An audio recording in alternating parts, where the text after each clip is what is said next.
برادران اسلام، اس جہانی رنگ و بو میں اللہ کریم نے انسان کو اپنی عرفان اور اپنی پہچان کے لیے پیدا کیا ہے۔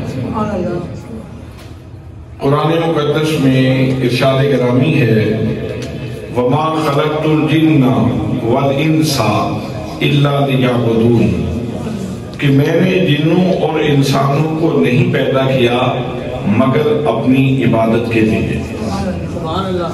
یہاں اسلوب کلام دیکھیں کہ اللہ کریم نے پہلے ما نافیہ ذکر کیا اور پھر آگے حرف استثناء اللہ ذکر کیا۔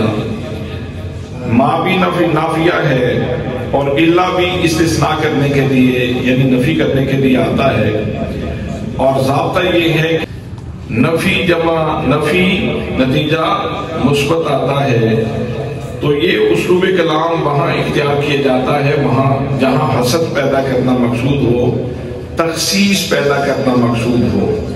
تو اب پھر ترجمہ یہ بنے گا وَمَا خَلَقْتُ الْجِنَّ وَالْإِنسَ إِلَّا لِيَعْبُدُونِ، کہ میں نے جنوں اور انسانوں کو اپنی عبادت ہی کے لیے پیدا کیا ہے۔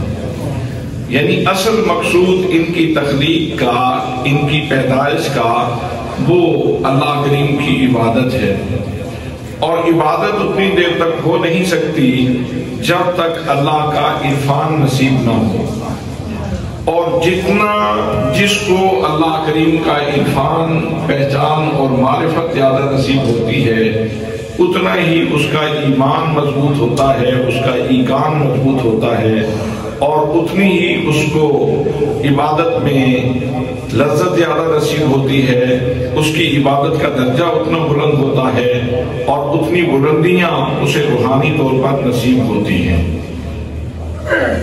تو جب ہم اللہ کریم کے عرفان کے لیے پیدا کیے گئے ہیں، اس کے اوپر قرآن مقدس میں بہت سارے ارشادات موجود ہیں۔ افلا ينظرون الى الابل كيف خلقت، اللہ کریم ارشاد فرماتا ہے کہ کیا یہ لوگ اونٹ کی طرف نہیں دیکھتے کہ کیسے پیدا کیا گیا۔ اب اونٹ کو دیکھنا، اونٹ کے اوپر غور و فکر کرنا، یہ مقصود بالذات نہیں ہے۔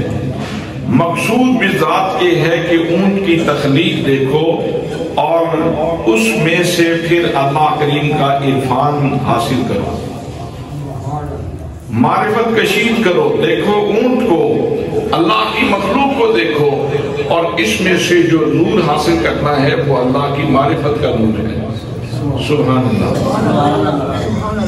افلا ينظرون الى الابل كيف خلقت وَإِلَى السَّمَاءِ كَيْفَ رُفِعَتْ، اور پھر ارشاد فرمایا کہ کیا یہ لوگ آسمان کی وسعتوں اور اس کی بلندیوں کی طرف نہیں دیکھتے کہ اللہ کریم نے آسمان کو کیسے بلند کیا ہے۔ اب آسمان کو دیکھنا اور اس کے اوپر جھلملاتے ہوئے تاروں کو دیکھنا اور سورج اور چاند کو دیکھنا اور آسمان کی وسعتوں کو اور اس کی آفاقیت کو دیکھنا، یہ بھی اس مقصد کے لیے نہیں ہے کہ آسمان کا دیکھنا فقط آسمان کے لیے ہے، نہیں، مقصود بذات آسمان کا دیکھنا نہیں، مقصود بذات یہ ہے کہ آسمان کی وسعتوں کو دیکھو اور اس میں سے میرے عرفان کی راستہ جوڑو، میری معرفت حاصل کرو۔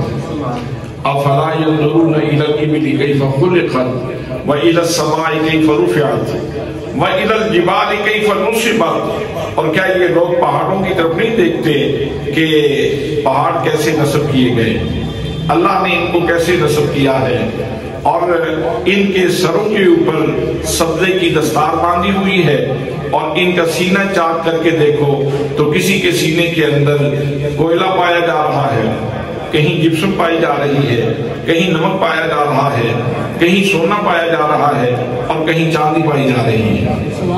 تو فرمایا کیا یہ لوگ پہاڑوں کی طرف نہیں دیکھتے کہ اللہ کریم نے پہاڑوں کو کیسے نصب کیا ہے؟ تو مقصود بذات پہاڑوں کو دیکھنا نہیں ہے، مقصود بذات اللہ کریم کا عرفان حاصل کرنا ہے کہ دیکھو سر کے اوپر سبزے کی دستار اور اس کے اوپر پھول کھلے ہوئے ہیں، اور اندر جھانک کے دیکھو تو اندر نمک کے خزانے پڑے ہوئے ہیں، کوئلے کے خزانے پڑے ہوئے ہیں، سینے کے اندر آگ رکھی ہوئی ہے اور سر کے اوپر سبزے کی دستار رکھی ہوئی. اسی طرح ارشاد فرمایا وَإِلَى الْأَرْضِ كَيْفَ سُطِحَتْ، اور کیا یہ اپنے پاؤں کے نیچے بچھی ہوئی زمین کو نہیں دیکھتے کہ زمین کیسے پھیلائی گئی ہے؟ گویا اس کا مطلب یہ ہے کہ زمین کو دیکھو اور اس کے پھیلاؤ کو دیکھو، اور اس کے اندر جو قوت نمو ہے، یعنی جو اس کے اندر پیدائش کی قوت ہے، تخلیق کرنے کی چیزوں کو پیدا کرنے کی طاقت ہے، اس کو دیکھو کہ کہیں سے گلاب نکل رہا ہے، کہیں سے موتیا نکل رہا ہے، کہیں سے چمبیلی کا بوٹا نکل رہا ہے، اور کہیں گل لالا کی کاشت ہو رہی ہے. تو اللہ کریم کی یہ قدرت ہے، یہ اس کی صنائی ہے، یہ اس کی خلاقی ہے، یہ اس کا کمال قدرت ہے کہ اس نے زمین کے سینے کے اندر اتنی صلاحیتیں رکھ دی ہیں کہ کہیں سے گندم پیدا کر رہا ہے، کہیں سے چاول پیدا کر رہا ہے، کہیں سے کوئی چیز پیدا کر رہا ہے، کہیں سے کوئی چیز. تو مقصود بھی ذات زمین کو دیکھنا نہیں اور اس کی تخلیقی صلاحیتوں کو دیکھنا نہیں، بلکہ مقصود اللہ کریم کا عرفان ہے. دیکھو زمین کو اور میرا عرفان حاصل کرو. ایک اور مقام پہ اللہ کریم ارشاد فرماتا ہے ان فی خلق السماوات والارض واختلاف اللیل والنہار لآیات لأولی الالباب. فرمایا بے شک ان فی خلق السماوات والارض، آسمانوں اور زمین کی تخلیق میں اور دن اور رات کے آنے جانے میں میری نشانیاں موجود ہیں. لیکن کن لوگوں کے لیے؟ جو صاحبان عقل ہیں، جن کے پاس دانش موجود ہے، جن کے پاس بینش موجود ہے، جن کو میں نے قوت عقلیہ سے نوازا ہے، جن کو قوت مدرکہ سے میں نے نوازا ہے، ان کے لیے نشانیاں ہیں. تو وہ اللہ والے کیا کرتے ہیں؟ وہ آسمان کو دیکھیں تب بھی، اور زمین کو دیکھیں تب بھی، اور زمین کے اندر پیدا ہونے والی چیزوں کو دیکھیں تب بھی، اور دن کے اجالے کو آتے ہوئے دیکھیں یا دن کے اجالے کو جاتے ہوئے دیکھیں، رات کی تاریکی کو آتے ہوئے دیکھیں یا رات کی تاریکی کو جاتے ہوئے دیکھیں. ہر چیز کے اندر سے وہ اللہ کی معرفت کا رس جوڑ لیتے ہیں. تو اس جہان رنگ و بو میں ہم پیدا اس لیے کیے گئے کہ ہم اپنے رب کو پہچانیں. تو جتنی معرفت کامل ہوگی، جتنا عرفان کامل ہوگا، اتنا آپ کا ایمان کامل ہوگا، اتنا اللہ کی ذات پہ ایقان کامل ہوگا، اور جتنا ایمان مضبوط ہوگا اتنا ہی نماز کے اندر، عبادت کے اندر لذت زیادہ نصیب ہوگی. ایک عامی آدمی بھی نماز پڑھتا ہے اور ایک عالم ربانی وہ بھی نماز پڑھتا ہے. اب دونوں نماز پڑھنے میں تو دونوں نے اللہ اکبر کہا، لیکن دونوں کی قلبی کیفیات ایک جیسی نہیں، دونوں کی لذت درون ایک جیسی نہیں، دونوں کا سوق درون ایک جیسا نہیں، اور دونوں کی عبادت کی جو منزلت ہے اور مقام ہے وہ ایک جیسا نہیں. حضرات محترم، اسی طرح سبحانک اللہم وبحمدک وتبارک اسمک وتعالی جدک ولا الہ غیرک، یہ تو عامی آدمی بھی کہتا ہے اور ایک عالم ربانی بھی کہتا ہے، لیکن دونوں کے پڑھنے میں اور دونوں کی ادائیگی میں بڑا فرق ہے. تو اللہ کریم نے ہمیں اپنے عرفان کے لیے پیدا کیا ہے، اور عرفان کے لیے پھر اللہ کریم نے جہاں یہ کائنات انفس و آفاق کے اندر نشانیاں قائم فرمائیں، وہاں ساتھ ہی ساتھ اپنا عرفان بانٹنے کے لیے اللہ نے انبیاء کرام کو بھیجا، انبیاء کرام کو بھیجا. اس جہان رنگ و بو میں نبوت و رسالت کا سلسلہ جاری فرمایا. حضرات نبی کسے کہتے ہیں؟ وہ انسان جس کو اللہ کریم وحی کے شرف سے مشرف فرماتا ہے، اس کو نبی کہا جاتا ہے، اس کو نبی کہا جاتا ہے. اور پوری انسانی ہسٹری کا مطالعہ کر لیں، پوری انسانی تاریخ کا مطالعہ کر لیں، ہر دور میں جہاں بھی لوگوں کو عرفان نبوت نصیب ہوا، جنہوں نے نبی کو جتنا پہچانا ہے ان کو اللہ کا عرفان اتنا زیادہ نصیب ہوا ہے. جو نبوت کے عرفان سے بے بہرا رہے،